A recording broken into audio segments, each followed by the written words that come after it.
Just to get to the fire pit.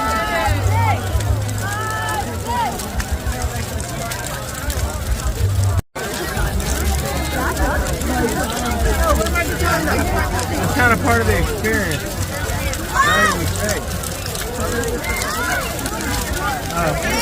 So we go to get on the bus to get over here?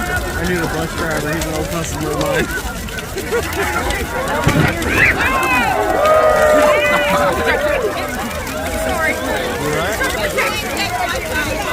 I was saying, there was only about 6 or 8 other people. Huh?